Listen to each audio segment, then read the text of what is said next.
This nibble originally aired on RSBANDB Update, monthly bit 26, RuneScape's Graphical Identity. Enjoy. On that, but I'm not quite ready to move there yet, because there's actually one huge update in this era, actually two huge updates in this era that I want to talk about that came out that were big on graphics. And the first one is the Shadow over Ashdale quest. It came out in 2014. Yeah. And I still remember... That was something. That was the first, wasn't it? Yeah. With the way that they did the cutscenes. With the way they did the cutscenes, the way they did the graphics on Ashdale, and the way they used the graphics to actually tell the story.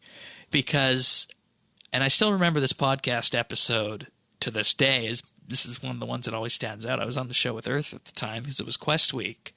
And we were talking about this quest, and, so far as a fairly mediocre quest. Then we get to the point in the quest where you need to figure out where to go next.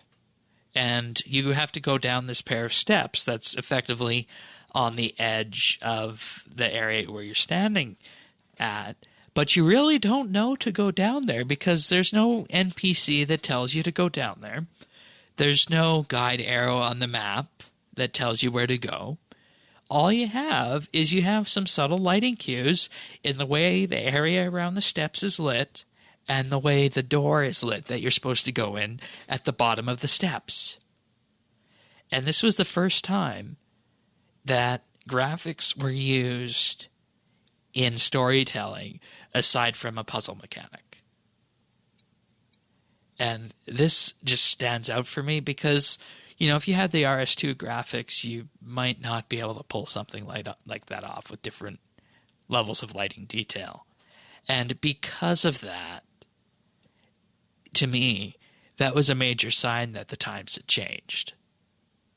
And I wish we, had a recording of that quest doing that because it was a really big deal. And I'd imagine it would be more pronounced today with the modern game client.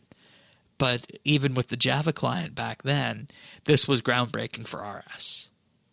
I haven't done that quest yet, so I'll pay attention to that when I get around to it. Okay, yeah, definitely go do it. It's a fun little quest. Yeah, that was one of the ones that came out while I wasn't playing. I just never did it.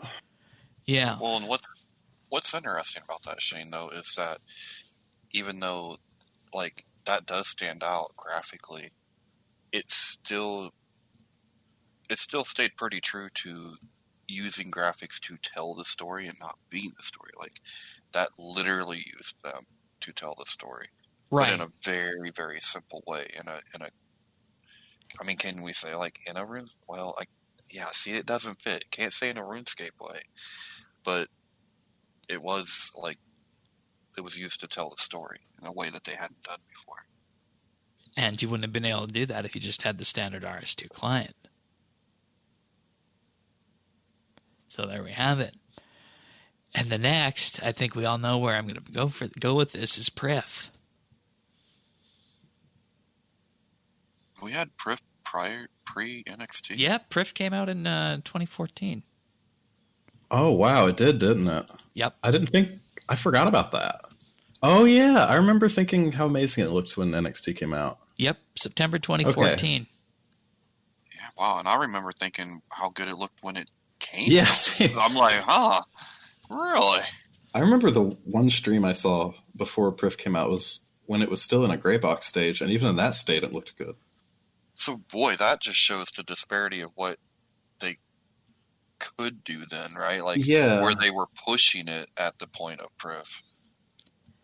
And I think at that point, too, it still kind of felt like it was hanging on to that same style it's had. It still felt like it had the same degree of texture to it and a slight little bit of grit to it. Right. You know what I mean? Yeah.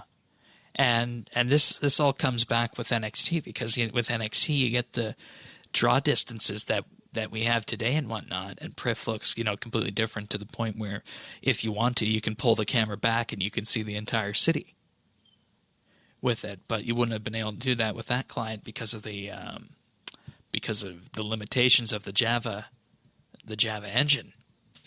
But Full monthly bits can be found on our Patreon page at patreon.com/RSBANB. By subscribing for as little as $1 a month, you gain access to the entire catalog of monthly bits, in addition to additional perks, such as early access to our show notes and a mention in them each week. Check us out at patreon.com/RSBANB.